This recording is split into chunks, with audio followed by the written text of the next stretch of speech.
seconds to go. We need a Minneapolis miracle.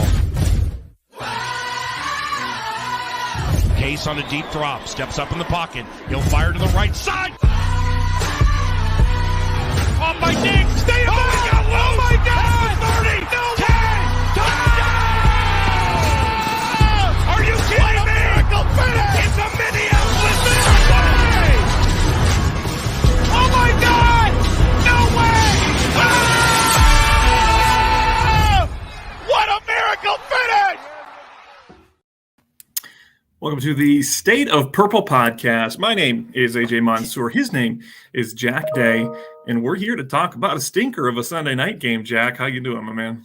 I'm doing well. Yeah, it was a bummer watching that game on Sunday night. It's another game. I think I've had this conversation with you over and over again the last couple of weeks, but just another game with pretty much no excitement for the Minnesota Vikings. It feels like the life has been sucked out of this, not only the Vikings and their players, their staff, but the fan base as well. I think it was pretty clear. I know you weren't at the game. I wasn't at the game either, but just watch it on the TV.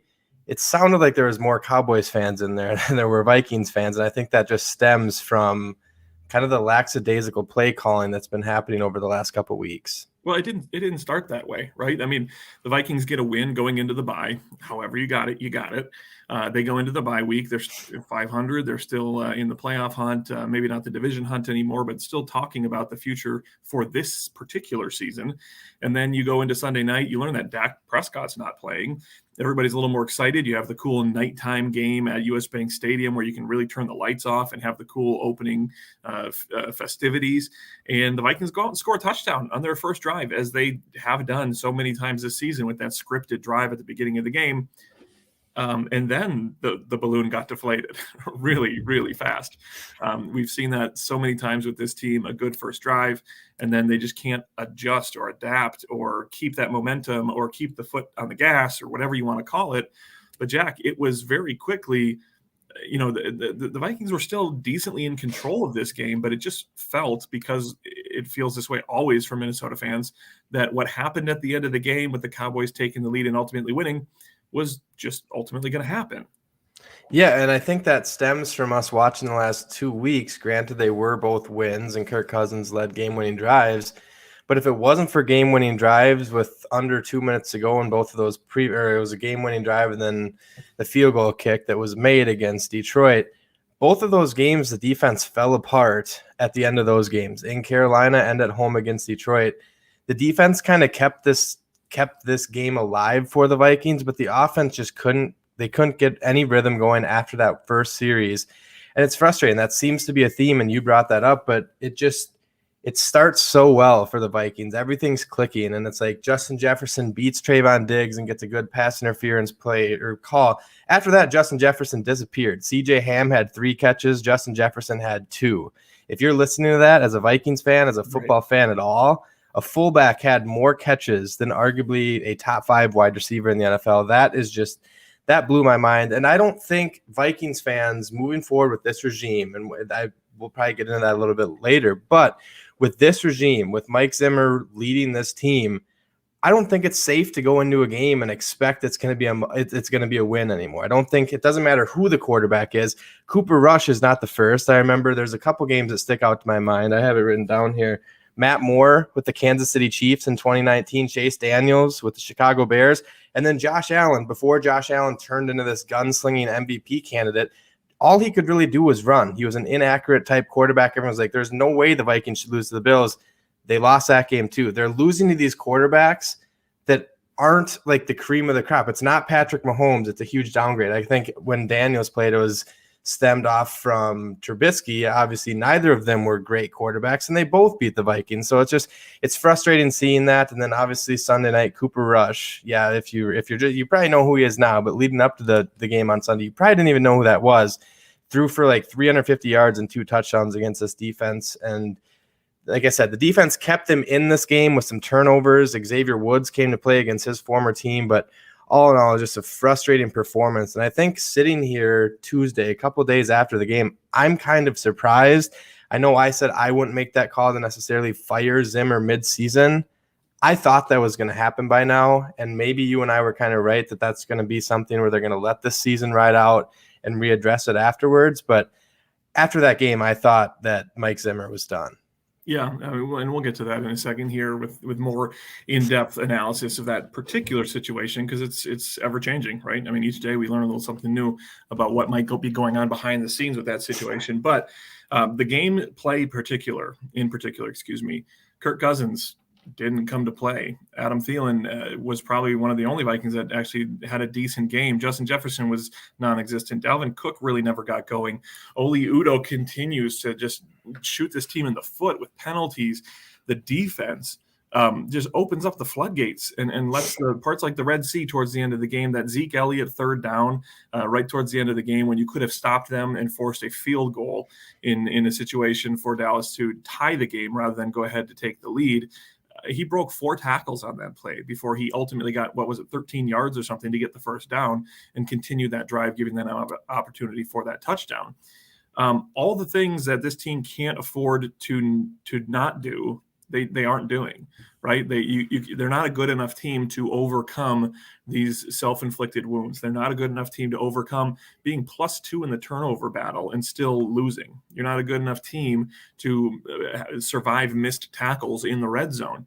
And we're seeing that. It just isn't a good team. But Jack, the question I want to ask, and I've heard a bunch of people talk about it, is this a good team? Like there seems to be a lot of talent on this team. There seems to be big name wide receivers, big name running backs, big name quarterback. You have some big name defenders, but something isn't gelling with this team specifically this year. And now it's on both sides of the football. Is this a good football team playing poorly, or is this not a good football team? I think on paper they're a good football team. I think they have talent, but we're starting to see that kind of the top-heavy roster is starting to get exposed. I think through the first couple weeks of the season, they were relatively healthy. We'll get into this a little bit more, but now Danielle Hunter is done for the season. We saw Patrick Peterson go out, and if you would have told me going into this game, with me knowing that Cooper Rush was starting at quarterback, the Dallas Cowboys totaled 78 rushing yards, and the Vikings won the turnover battle, I would have put a lot of money that the Vikings would have won that game, and it didn't happen. It's weird things are happening to this team. I don't know if you're a fan of Good Morning Football or not, but Peter Schrager continues to bring this team up week over week over week, asking Vikings fans, how do you guys do this? I don't know anymore. I think, like I said, the life has been sucked out of this fan base with how much of a roller coaster this season has been just 8 weeks into the season. We're not even at the halfway point yet. And it feels like the Vikings fan base has been put through the gauntlet already. The schedule is not getting easier over the next couple weeks either. So I don't know. It's super weird. Like I said, 78 rushing yards is what Dallas totaled. It just blows my mind saying that out loud and thinking that they lost this game. Amari Cooper and CeeDee Lamb both had a day. With Cooper Rush throwing the ball. And I think that's going to continue to be a problem with Patrick Peterson no longer playing, at least for the next 2 games, and that could obviously go a little bit longer as well. But Cameron Dancer, Bashad Breeland, neither of them stepped up. I think Cameron Dancer was involved in that play where the one you just mentioned about Ezekiel Elliott. I know Anthony Barr was involved in that, and they both missed a tackle. It's just weird watching a Mike Zimmer-led team play football and just miss tackle after tackle. That just doesn't seem like something that used to happen as much in the past. And then there's another weird thing, and I don't know what this stems from. I'm not sure if you saw the video. I think it was a TikTok or something along those lines.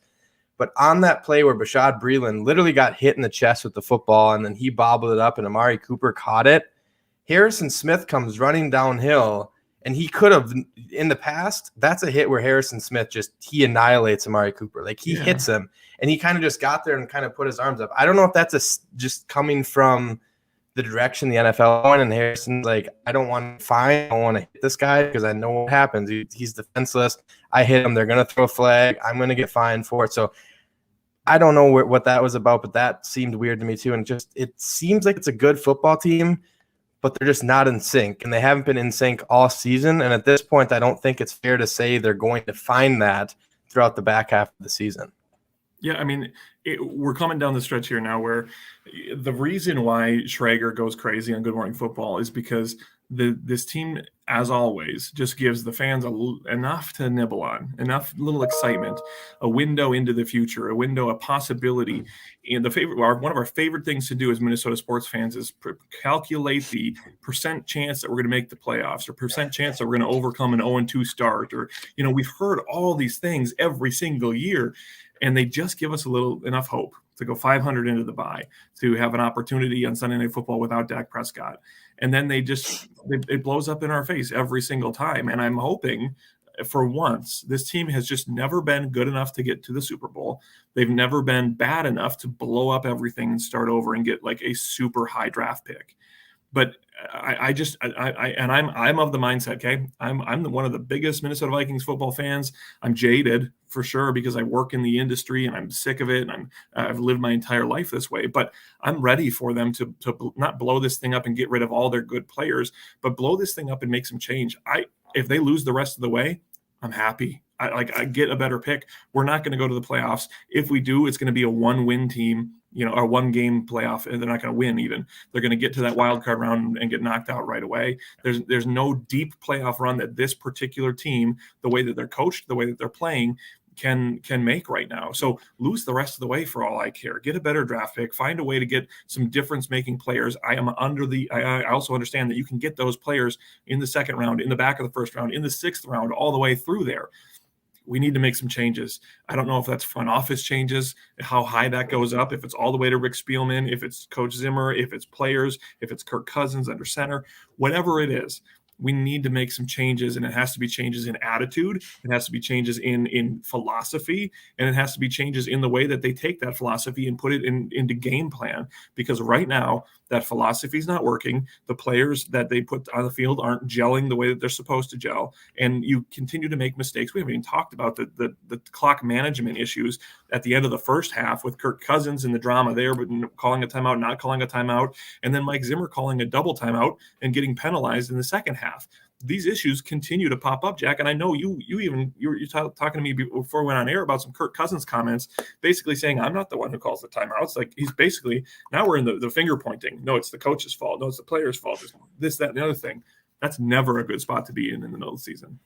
No, and I think it speaks volumes for where this team is at. I think the frustrations are finally starting to boil over. A couple weeks ago, you see Kirk Cousins like pretty much assaulting Mike Zimmer on the sideline after they won that game. I know that's kind of in the rearview mirror at this point, but it's a weird spot that this team is in. And I think that's kind of what I'm talking about. Like, fans are putting money into going to see this team play. And if I don't think that's going to necessarily continue this way. I think the fans are getting sick of it. And I think, being a Minnesota sports fan, you and I both kind of understand this. It always feels like the fans themselves have this feeling where they want it more than the team. And I don't think it's necessarily fair to say that and point fingers at the team. What you mean, though? But it's like when Kirk Cousins goes and addresses the media and says that, and then Mike Zimmer says, I don't know if that's true. And there's no accountability this team has. And it's frustrating to see that. I know we'll get to what Adam Thielen said, but they need to want to win as bad as the fans in those seats. I mean, you and I have both witnessed some pretty special moments in that stadium, the Minneapolis Miracle, like the pure emotions, watching Stephon Diggs, watching Case Keenum, seeing these guys, adult men, superstars in the NFL, in full-blown tears in the locker room after that game. Like, it was a cool feeling. And right now, I'm not saying that wouldn't be the case if this team were able to make a playoff run, but it just doesn't feel like they want to get to that next step. And that's obviously not fully true. I'm sure there's players in that locker room that want to get to the Super Bowl and want to bring it to the state of Minnesota. But when you see these interviews done by like Kirk Cousins saying that, it's like, what's going on? You're an 8-9 year veteran in the NFL. You're scheduled to make $45 million next year, by far more than anyone else on this roster. And you're afraid to call a timeout. Like, that doesn't sit well with me. And that kind of, just seeing those press conferences, it's like, after already watching an embarrassing game, that just confirmed to me that I don't know where the change needs to happen, whether it's Rick Spielman, if that is Mike Zimmer, bringing in a new offensive-minded head coach, or if it's Kirk Cousins. I think if we see a transition in the regime, I think that's going to eventually lead to Kirk Cousins being phased out of Minnesota. I don't necessarily know if that's a 2022 thing or not. But it's just frustrating. And going back to my conversation about the fans, them seeing that, I think we're going to start to see more and more paper airplanes at US Bank Stadium and just more lackluster fans that are there because, hey, they were able to find $30 seats because it's not a winning football team. And it's frustrating. And I think I noticed that there was people saying that it seemed like at the during the pregame for Sunday night, the fans seemed electric. That got sucked out of that stadium extremely fast. And the only really life that I remember hearing were Cowboys fans. So I think that's frustrating. And I don't know. At the end of the day, I think you and I both agree that a change needs to happen. I just don't know when that change needs to happen or where that change is going to happen. Here is the Adam Thielen comment that you mentioned. Adam Thielen, after that loss, obviously, he had a comment, and part of it was, if you're not frustrated, there's something wrong with you, and you shouldn't be on this team. You shouldn't be a coach. Now, that's the entirety of that little snippet, right? The one that's kind of going viral. You could read this two different ways, right? You can read this in the sense that he's using generalities, and he is including you shouldn't be on this team for the players, and you shouldn't be a coach for the coaches. You could also look at this, and this is where it kind of caught fire, is two separate pieces of that sentence, and one of them being a direct maybe call out towards a specific situation that may or may not have happened behind the scenes that we don't know about. When you say you shouldn't be a part of this team, in my mind, that includes coaches, right? That's teams, coaches, players, the front office, that's the team, right? And then at the end, he tags on, you shouldn't be the coach. It almost makes me wonder if he is specifically calling out a specific person, because there seems to be, this doesn't just come out of nowhere, right? I mean, you could, I guess, say he's just kind of saying, if this doesn't bother you, then why are you in the NFL? Like that kind of a statement. But it feels like there's too many specific little bits in here that are kind of questioning something that happened maybe behind the scenes, whether it's body language, something that was said, whatever that is. There's an attitude shift, right? We mentioned the pointing of fingers between Kirk. When we see these things in the locker room start happening, we saw it with Percy Harvin. We saw it with Jerome Simpson back in the day. It's never good. It's never good. It's usually the downfall of the season when you have infighting within the team and the coaching and the players and whoever it is. Do you think this is a pointed statement, Jack, or do you think this is kind of a general statement saying we all need to have more passion?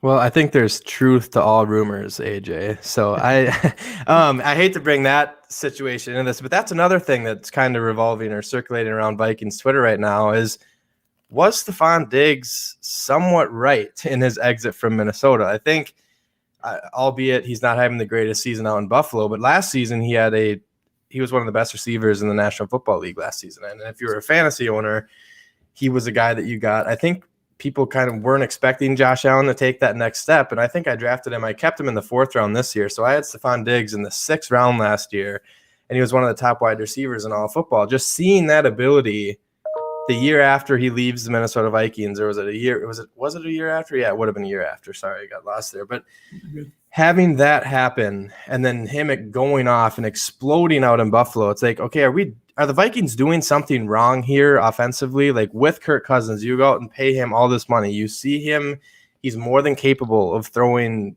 really good deep balls. Is there something within like the foundation of this front office and this coaching staff that is limiting the players? And I think it speaks volumes that Adam Thielen, out of anyone, is the one saying that. The Minnesota boy himself, I don't think Adam Thielen really doesn't strike me as a guy that would ever want to leave Minnesota. He's raised his family here. He is from here. So him saying that, I think, should be taken rather seriously.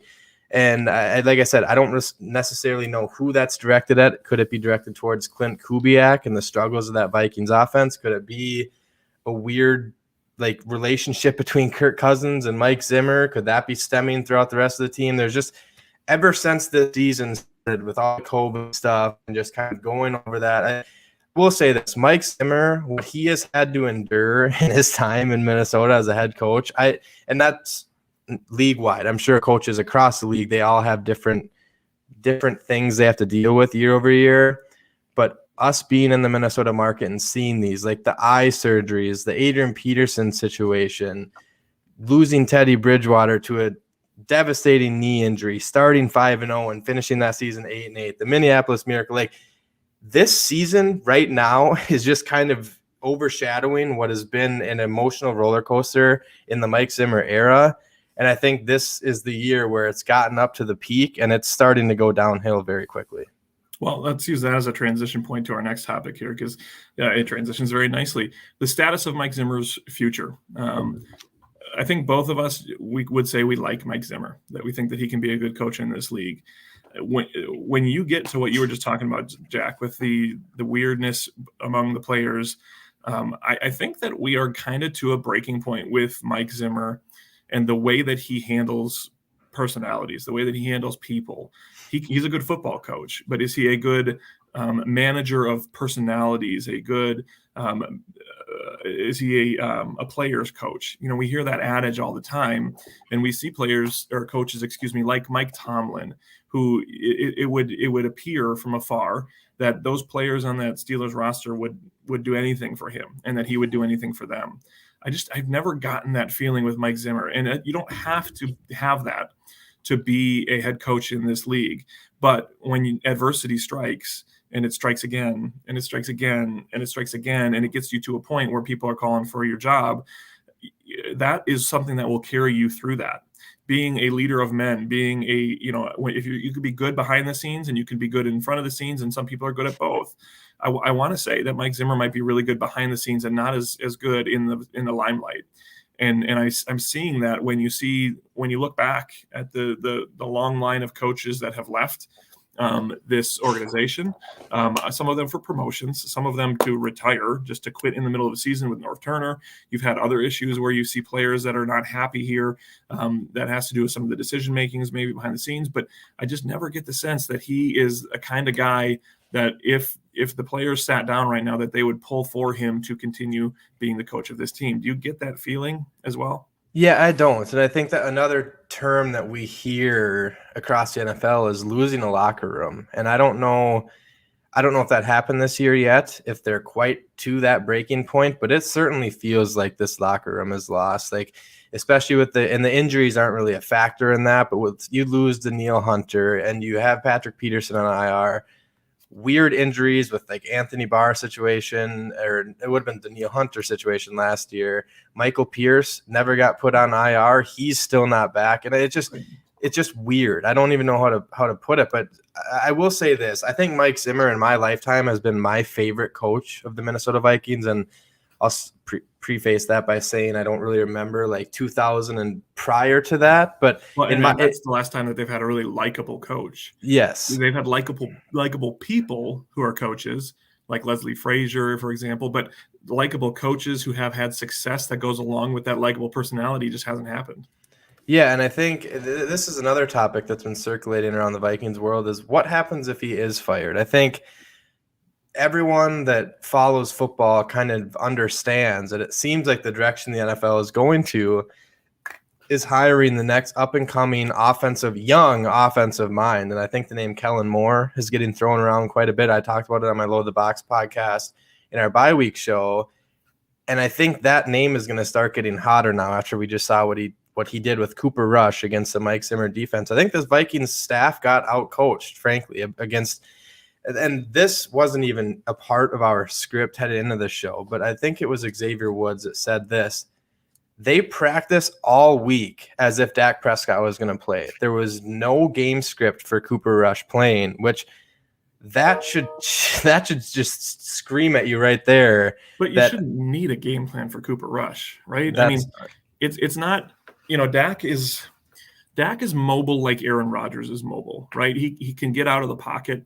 He can run for a first down if needed. He can scramble to extend a play, but he's not Kyler Murray or Josh Allen or Lamar Jackson kind of mobile. So when you're not switching from a mobile quarterback to an immobile quarterback or a passing quarterback to a running quarterback or whatever, you're going to a similar quarterback that is just not as skilled as Dak Prescott. So the game plan you shouldn't need to switch it that much. So if they got out-coached, that doesn't have anything to do with whether it was Dak Prescott or Cooper Rush. It was your scheming was there. You didn't make the adjustments because let's say the first half, the defense looked decent, right? Cooper Rush obviously got going as the half went along, but they adapted. That's where you got out coached. And we've seen it all season long, Jack. Halftime adjustments. This team, we went how many weeks without scoring a second half touchdown, while the other teams would fight their way back into the games and find ways to adapt and adjust in the second half. The Vikings never did it. So that's where they're getting out coached. They're also getting outplayed, right? That's a whole different part of this conversation. The missed tackles, the weirdness with Harrison Smith, like you mentioned, not hitting the player, those things are on the players. Kirk Cousins getting happy feet again and just dumping down rather than hitting his open players. CJ Ham, 1 out of every 20 times is the first read on a play. So when he gets the ball 3 times, that's Kirk Cousins dumping it down 3 times. Now, are our guys not open because the defensive backs are that good, or is Kirk panicking a little bit? Whatever that is, that's on the players there, okay? The scheming is different. The players, and it's a culmination of everything that's going to just heck right now. But I do agree with you that they have all season been getting out-schemed and out-coached. Yeah, and going one step further, right? This is something that I wrote down that – it hasn't sat in my brain, right? But I've been willing to continue to give this regime more chances because we've seen them find success, especially when we've seen, okay, they have a down year, they bounce back pretty hard the next year and make the playoffs, and they go out and beat New Orleans in 2019. But going back to that 2017 season, it seems like it almost has all fallen apart since that second half of the Saints game. The Vikings should not have won that game. Obviously, it's called a miracle for a reason. That defense started to kind of let the Saints back into it. I think Case Keenum had a couple of really questionable throws as well, but the defense let them into it. And then you go out to Philadelphia, and the Vikings, on paper, I think everyone expected the Vikings. They were the better team. I think maybe that was just looking at it from a more local perspective, but I felt pretty confident going into that game. What do? They go out. First drive of the game, they go out and they score a touchdown, and then the defense gets blown out and they let up 38 unanswered points. This defense hasn't been able to last in the brightest moments. I mean, we're seeing it this year, and that's just kind of going back to your point and kind of bring this full circle. The defense has played fairly well the last couple of weeks up until like the last 5 minutes. They're letting up game-winning drives, and that's something that prior to 2017, throughout that 2017 season, that was a staple of the Mike Zimmer defense. He wanted his defense on the field late in games because he was confident that they were going to be able to get a stop. That has not been the case since that year, honestly, probably. I know there's been some good games where the defense has kind of responded and they've been a lot better. But when it's the biggest moment, and this goes back to that playoff game in San Francisco, I think the offense wasn't there either, but they just can't put full complementary football games together. And I think that stems the defense not being as strong as what Mike Zimmer thought it was in 2017. And then he continued to kind of have some of those guys play in 2018. Now he has a whole new kind of slate of guys come in here with some of his true veterans, Eric Kendricks, Harrison Smith, Anthony Barr, those guys still on the defense. You bring in all of these guys on one-year deals, and quite frankly, it's not working. I know the numbers are there, and everyone is saying the defense is actually 12th, according to PFF, or someone. I thought I saw a tweet that said it was like ranked 12th in terms of scoring defense. That doesn't matter if you can't make stops at the back half of games. Those are what matter. You have to get those stops. And right now, Mike Zimmer's defense just is not doing that. Well, right. If the defense is 12th and the offense is 20th, you're not going to be able to put the points on the board to protect yourself from those last-minute drives where the defense folds. And, this isn't the early Mike Zimmer regime where he didn't have his players in place, right? It took a couple years for him to get everything going, get the right people in place to carry over what he brought from Cincinnati here to Minnesota. That's not the case anymore. We're 8 years into this experiment, and it's worse than it's ever been, maybe worse than it was when he took over. And you have this opportunity now where you have a defensive coach where the defense isn't doing anything. Your cornerstone players that are his players, Anthony Barr, Eric Kendricks is still flying around doing his thing, but the cornerbacks are struggling. Let's even use this as a transition to the next step here with Danielle Hunter and the injury that he has undergone, with the depth. that has across the board, right? This isn't just a defensive end situation. We're down to 3 defensive ends on this team after trading Stephen Weatherly a week and a half ago before the Danielle Hunter injury. Danielle Hunter now gone for the season. We know that the depth at quarterback is very slim. We know that the depth at safety behind the 2 that are out there is very slim. We know that the depth at linebacker is very slim. The depth across the board, specifically for the defense, is incredibly slim. On the offensive line, same sort of situation. This team just doesn't have a lot of depth. Maybe at the running back position, maybe at the wide receiver spot. That's it, right? I mean, there's no spot where there's depth. So when you look at this maybe now shifts the conversation to Rick Spielman, right? Mike Zimmer doesn't control the depth. He doesn't control the players on the roster. Rick Spielman does. That's the other name that people are calling out saying, hey, it's time for a change. We have seen enough draft picks that haven't worked out. We've seen enough trades that have maybe been a little knee jerk. We've seen enough situations where we're making decisions to keep key players, but maybe overpaying them. And where we feel that in the negative is in the depth of this team. Rick Spielman on the hot seat as well, Jack. Yeah, and I think if this season does go in the direction that you were kind of alluding to towards the beginning of the show, where it starts to go downhill further, which I think you and I, it seems like we're kind of both in that boat where it seems like that is going to be the case. Like they go to Baltimore, then they go to, I think, Los Angeles to play the Chargers, and they have the Packers at home. I don't think the Vikings are, nor do I think they should be, the favorite to win any of those games. I wouldn't be surprised if they lose the next 3 games. And then they have, I think it's San Francisco and Detroit. Are those winnable games after you lose those next 3? If that is the case, I don't know. But the Danielle Hunter injury, it kind of puts the cherry on the top for this season, in my opinion. I think that is the breaking point for this team, for this defense in particular. Now it's going to be DJ Wanham and Everson Griffin probably as the starters. Kenny Willix was a 7th-round draft pick out of Michigan State last year. I think Patrick Jones a 2nd, the guy they drafted in the 3rd round out of Pittsburgh this year. I don't know if he's dressed for a game this year. Maybe he has. I could be wrong, but he hasn't played. I know that maybe it's time they start seeing some of these rookies get some meaningful time. I know that's not probably what Vikings fans that want this team to make a playoff run want to hear, but it might be that time because if a new regime is handed the keys to this team, they need to kind of have something to go off of next year, hopefully seeing some of these guys. I will say Cameron Bynum, there was one play that he was out there on meaningful snaps playing they had a couple 3 safety looks that they were running with. He had a nice open field tackle. It was cool seeing a rookie outside of Christian Darrisaw get some playing time. We're starting to get healthy with these rookies. Amir Smith-Marset was out on the field a couple times because Dede Westbrook was hurt. Keeney Nwangu is starting to kind of claim that kick return position. So if the direction of this season does continue to go in a downward spiral, I'm not saying it's time to take Kirk Cousins out and put in Kellen Mond quite yet. But if we get to that point, why wouldn't you want to at least see what this team has? We don't know what Chaz Surratt brings to the table. We haven't really been able to see Nwangu's speed. There's just little things that I was excited for after the draft, and I didn't fully expect us to get to see them early on anyways because Mike Zimmer and company brought in all of these guys on 1-year deals. But if it gets to that breaking point and it's time to it's the NFL. They're not going to throw the towel in on the season. That just doesn't happen. But if it starts to feel like that point, you get 3-4 losses in a row, why not throw some of these kids out there, see what they have, and then when the new regime comes in, they can kind of address and go from there.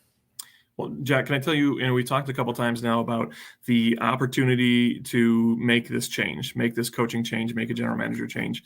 The reason why these next 3 games might be key to that answer, right now, I think both of us would say there's no point in firing Rick Spielman. Nothing's going to change. The depth, personnel is what it is. There's no point in firing Mike Zimmer. There's nobody in the wings that is ready to step up and kind of audition for that head coaching job within the organization right now. So why not wait till the end of the season and then let them go and make your moves and adapt and adjust? Here's why we might see some change depending on what we see the next 3 weeks. If they lose these next 3 games, if they lose 2 of these next 3 games, season done, your prospect for what this season means is changed, right? And you talk about those young players that you want to get out there. Mike Zimmer and Rick Spielman aren't going to put those young players out there because they're coaching and general managing for their jobs at this point, right? They need to make the playoffs or bust. So they're not going to say, okay, let's shift from the playoffs, from trying to make the playoffs and playing, our starters, our veterans, whatever, and put these young guys in to see what we have for next year, because next year they're not going to be part of the mix. So if they lose these next couple games, that's where we might see a move, right? Not necessarily to say, okay, Andre Patterson is the next up-and-coming coach in the NFL, or whoever, Clint Kubiak, which both those names are not existent as far as options. But I'm just saying the people that are in-house, let's see what you got. That's not the case, right? It's going to be, okay, fill in for the rest of the season, and your directive is to play Kenny Wangu. Your directive is to play all these young guys that we just drafted, to see what Kellen Mond may have. That doesn't mean you bench Kirk Cousins, but maybe you pull him in a game that's out of hand quicker than you would normally. Maybe you have some of those depth guys like Surratt and Jones come in and fill in some roles that maybe they wouldn't have if you were playing to win every single game to make the playoffs. That's where we'll see the change. And that's, I think, the only opportunity where we'll see a mid-year shift. So I'm not ruling it out. Like, again, we've talked and I've wavered, this knowledge keeps going and my opinion changes. That's the only way I think we see a change, is if we're out, if it's no longer a competitive season, and that could happen in this string of 3 games here. Yeah, and we could be talking next week or 2 weeks down the road, and the Vikings can somehow win the next 2. That, right, at this point, I don't think anything that could happen is going to shock either one of us. I just think this season, it is weird. The Mike Zimmer run since 2014 has been weird. It's been a continuous roller coaster of emotions. I don't like saying that a bunch. I know I'm starting to, but it's really the only way that I know how to put how this regime has been over the last decade. And I don't know, I think this loss, to answer the question that's on the screen right now, I do think it's a tipping point because of what you and I are alluding to. It does seem like they're going to go on a stretch here where they're going to lose some more football games. And if they get to a point where their record's 3-6, 3-7, at what point are the Wolves like, it's the time is now. I'm sure you've seen the meme circulating where Ziggy Wolf is up in his little area of the stadium and he's on his phone, and it's like, I think there's the meme is, it's little text bubbles to Zimmer, and it's like, pack your things. I am not going to be shocked if that does happen midseason. I'm with you. I've waffled back and forth on that as well. But right now, after a loss as devastating as the one was against Dallas on Sunday night against a backup quarterback, it's like, the question from that game, I left that game wondering, what happens if Dak Prescott does play that game? Do the Vikings, would Mike Zimmer have a job still? Do the Vikings go out and lose? Like, do they get blown out? Because I think Cooper Rush made some bad decisions that I think people were expecting him to make in his first career NFL start. But at the end of the day, he still threw for 350 and 2 touchdowns against what's supposed to be an elite defensive mind. And we've seen over and over and over again the elite defensive mind lose the battle against quarterbacks similar to Cooper Rush. And I think that's frustrating. So I do believe that Sunday night was the tipping point. Does that mean he gets fired tomorrow, this week, this month? No, but I think the Mike Zimmer era is coming close to an end in Minnesota. I know, Jack, you have one other nugget we'll get to about some scouting situation, but before that, let's do some quick NFL breaking news. We are discussing or having recording this podcast midday Tuesday, so the NFL trade deadline is upon us. We're coming up on it just a couple hours away. And just breaking, actually, now that Deshaun Watson will not be traded. Is not expected to be traded. Let me say that. Is not expected to be traded before the deadline. The Texans and the Dolphins conversations have fallen apart, and they'll hold on to him in Houston until after the season, when they'll open up trade talks again to try and get a more serviceable deal that works for the Houston side of it, and maybe isn't holding another team ransom as well. We also heard right before we took the air with this podcast, Jack, that Las Vegas, Raiders wide receiver Henry Ruggs was involved in a auto accident that did result in a fatality.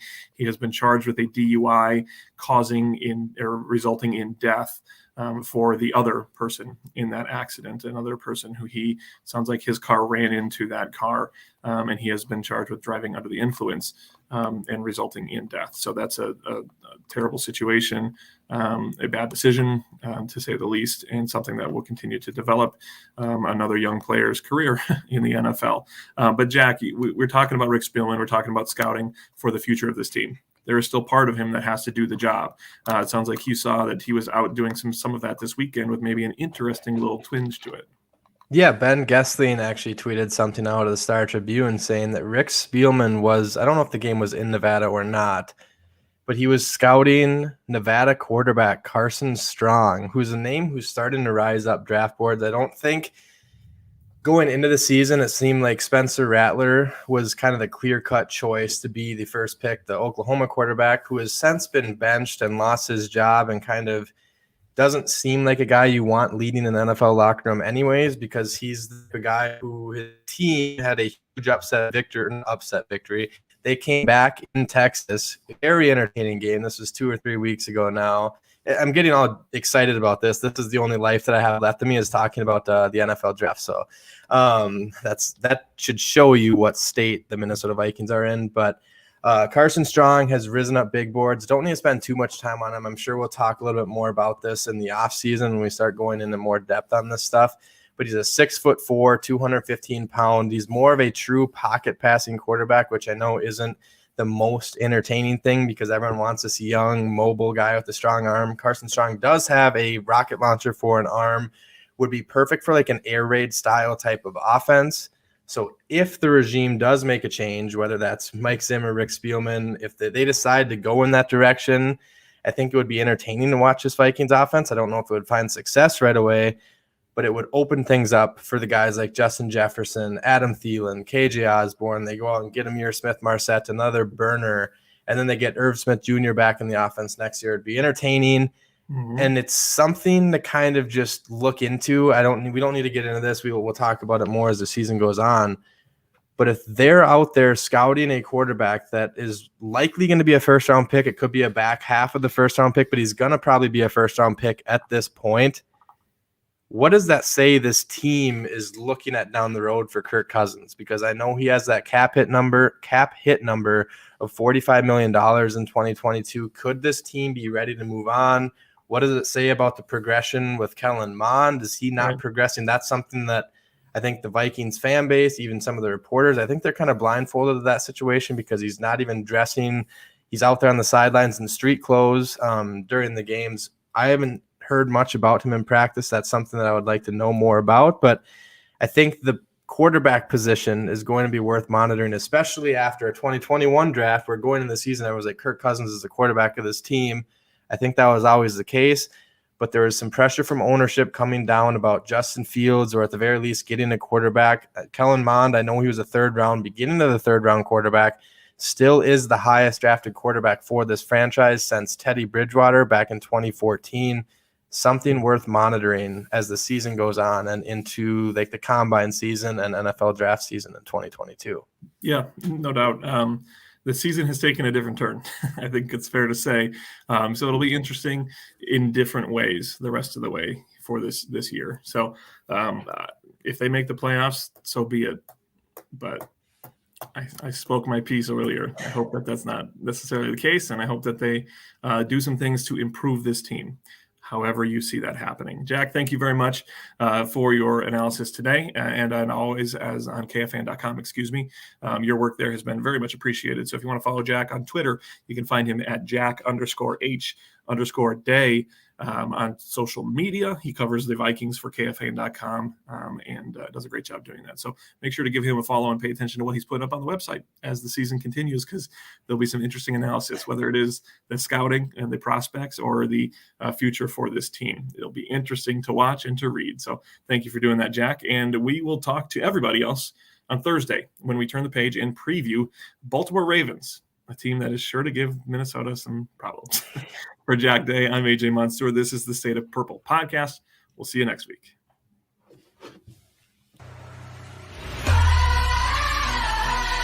10 seconds to go. We need a Minneapolis miracle.